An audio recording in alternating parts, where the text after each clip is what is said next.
Selamat datang di channel Suara Netizen.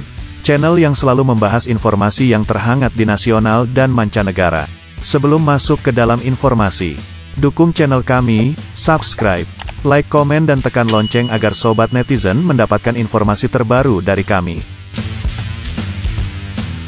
Sepintas membaca rancangan Perpres pengadaan alutsista yang memerlukan anggaran sebesar $125 miliar, bola mata kita langsung membesar dan melotot lalu geleng-geleng kepala dengan berbagai komentar dan mimik wow, luar biasa, amazing, gede amat dan sebagainya.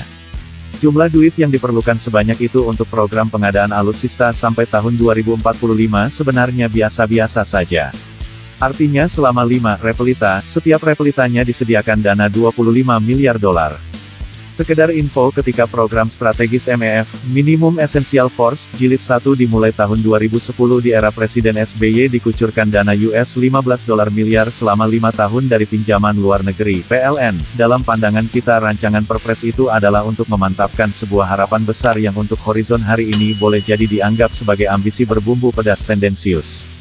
Namun dalam sudut lihat yang tak terlihat, out of the box, beyond visual rank sebenarnya rancangan besar ini merupakan lompatan besar, luar biasa dan cerdas yang harus kita apresiasi. Belanja pertahanan bukan termasuk biaya habis pakai melainkan investasi bernilai puluhan tahun untuk menjaga eksistensi negara. Jadi melihat besarnya anggaran pertahanan bukan untuk menandingkannya sebagai cost against revenue di APBN, tetapi untuk investasi membangun pagar dan benteng teritori negeri yang bermanfaat selama puluhan tahun ke depan. Persoalan yang mengemuka dan menghangat di publik adalah anggaran belanja alutsista sebesar $125 miliar setara dengan $1.750 triliun itu akan dibelanjakan seluruhnya sampai tahun 2024 dengan skema PLN. Pada sisi yang lain banyak kita yang tidak menyadari bahwa posisi kekuatan alutsista kita sampai saat ini belum sampai pada kriteria minimal apalagi mencukupi. Yang mau dikejar Kemenhan adalah ketertinggalan dan ketercukupan perolehan alutsista. Makanya diperlukan model belanja ekstraordinari untuk segera mencukupi kebutuhan alutsista dalam waktu yang sesingkat-singkatnya. Lihat saat ini dinamika kawasan utamanya Laut China Selatan, LCS, sangat dinamis dan penuh ketegangan. Kabar terkini barusan 16 jet tempur canggih China berparade di udara Sabah yang membuat Malaysia panas dingin lalu mengirim jet tempur Hawk untuk scramble. Jelas Hawk bukan tandingan jet tempur China, mari melihat dengan kacamata bening sudah sejauh mana kekuatan taring militer Indonesia saat ini. Meski sudah ada program MEF Jilid 1 sampai Jilid 3 apakah kemudian kita lantas sudah merasa kuat dan hebat? Jawabnya jauh panggang dari api karena target minimum essential force belum tercapai sampai dino iki. Teritori Indonesia sangat luas, strategis dan penuh kandungan sumber daya alam atas air dan bawah air. Peta geografi negeri kepulauan ini membentang luas mempertemukan Samudra Pasifik dan Samudra Hindia. Namun alat pelindung teritorinya masih sangat kurang. Kekuatan militer kita untuk melindungi aset teritori yang luas dan kaya ini belum sepadan.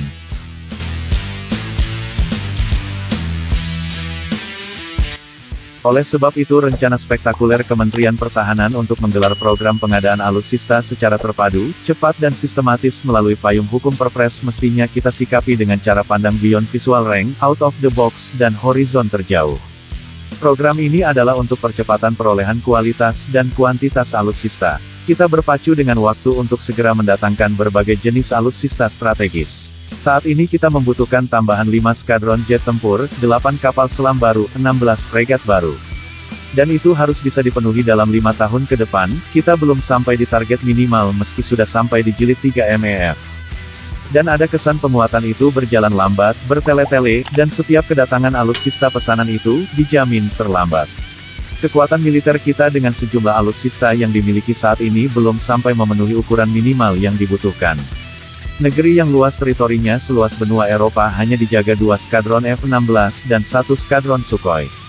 Ironi sekali, mestinya kekuatan angkatan udara standar untuk negeri ini ada di 10-12 skadron jet tempur penggentar tidak termasuk T-50, Hawk dan Super Tucano.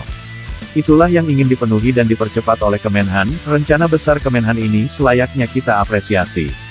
Sudah 12 tahun MEF berjalan dan selama waktu itu dinamika kawasan membuka cakrawala pandang kita bahwa semua negara yang berkonflik dengan China membangun kekuatan militernya. Sudah 12 tahun kita modernisasi kekuatan militer kita menuju kekuatan minimal, nyatanya persentase target belum memuaskan. Maka daftar belanja alutsista dengan membeli sekaligus dalam jumlah besar adalah untuk menjawab percepatan dan ketertinggalan itu. Kita harus cepat menghadirkan sejumlah alutsista strategis, gahar dan berteknologi canggih. Kita harus mengejar ketertinggalan kita, maka kita sambut Jepang untuk membangun bersama 8 kapal perang fregat Mogami Class dengan percepatan prosesnya. Sementara 2 Iver Class yang sudah taken kontrak bisa ditambah menjadi 6 unit. Kekuatan TNI AU dipercepat dengan tambahan 36 jet tempur Rafale dan 8 jet tempur F-15. Harus segera direalisasikan. Kita tidak bisa lagi pakai cara-cara standar dalam pemenuhan kebutuhan alutsista, beli bertahap dan tetap kurang. Harus ada langkah yang bisa memenuhi asa out of the box, percepat proses pengadaan dan beli dalam jumlah besar dengan transfer teknologi. Sementara 2 program strategis lainnya yaitu pengembangan jet tempur KFX, IFX dan kapal selam Changbogo dengan Korsel dilanjut lagi. Juga industri pertahanan dalam negeri tetap menjadi prioritas pengadaan. Kalau semua ini berjalan lancar maka diniscayakan Matahari tahun 2025 akan bisa menyaksikan awal episode kehebatan revolusi modernisasi alutsista Indonesia.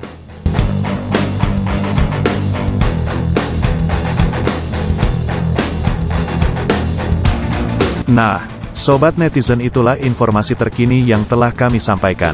Semoga informasi ini sangat berguna untuk kita semua. Dukung channel kami. Subscribe, like, komen dan tekan lonceng, agar kami selalu update berita terbaru. Terima kasih telah menonton. Tetap semangat. Salam suara netizen.